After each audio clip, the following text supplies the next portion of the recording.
আপনাদের পাশে আমরা সকলে আছি। যার যখন যে কোনো সমস্যায় বা যে কোনো প্রয়োজনে আপনারা আমাদের সহযোগিতা পাবেন, এইটুকু আমরা নিশ্চিত দিতে পারি। আপনাদেরকে হয়তো সেই মর্যাদা দিতে পারবো না আমরা, কিন্তু আমাদের চেষ্টা ত্রুটি থাকবে না আপনাদেরকে সর্বোচ্চ মর্যাদা দেবার। জেলা প্রশাসনের পক্ষ থেকে আপনাদেরকে এইটুকু আমি বলতে চাই, সরকার আপনাদের পক্ষে আছে, ভবিষ্যতেও থাকবে। আপনার সন্তানরা যে অবদান রেখেছে সেটি কখনো জাতি ভুলবে না, ভুলবার নয়। তাদের জন্য দোয়া। এক মা আপনারা দেখেছেন যে কিছুক্ষণ আগে অসুস্থ হয়ে গেছিলেন, তার বক্তব্য দেওয়ার কথা ছিল, কিন্তু আর এক মায়ের আকুতি কান্না দেখে তিনি নিজেকে আর সামলাতে পারেন নাই। এই বুক ভরা কান্না আমাদের মাঝে গুমড়ে গুমড়ে থাকবেই। আমরা হয়তো সকলের কাছে পৌঁছাতে পারি না, কিন্তু আমাদের কান্না, আপনাদের এই বেদনা আমরা মর্মে মর্মে উপলব্ধি করি। আপনাদের সাথে আমরা আছি, সবসময় থাকবো। 48 জন বীর শহীদ এই ভোলারই সন্তান। আজ যে মাদার্স জুলাই উপলক্ষে আয়োজিত অনুষ্ঠান, এই অনুষ্ঠানে আমাদের সেই বীর সন্তানদের মায়েরা এখানে উপস্থিত হয়েছেন।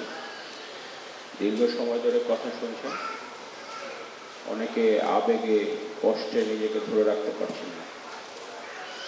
এই কষ্ট আমাদের সবার জাতি। তবে তাদের এই আত্মত্যাগের বিনিময়ে এদেশ বেশিরভাগ মুক্ত হয়েছে। আজ অনেক কিছুই মুক্তভাবে এদেশে চলছে, যেটা রুদ্ধ ছিল, বন্ধ ছিল। এটা যেন আবারও না হয়, সেদিকে আমাদের সকলকেই সজাগ থাকতে হবে, সচেতন থাকতে হবে।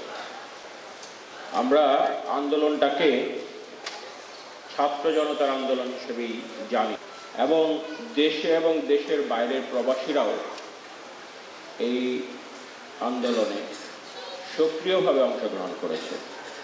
তার ফলাফল 36 দিনে আমরা পেয়েছি।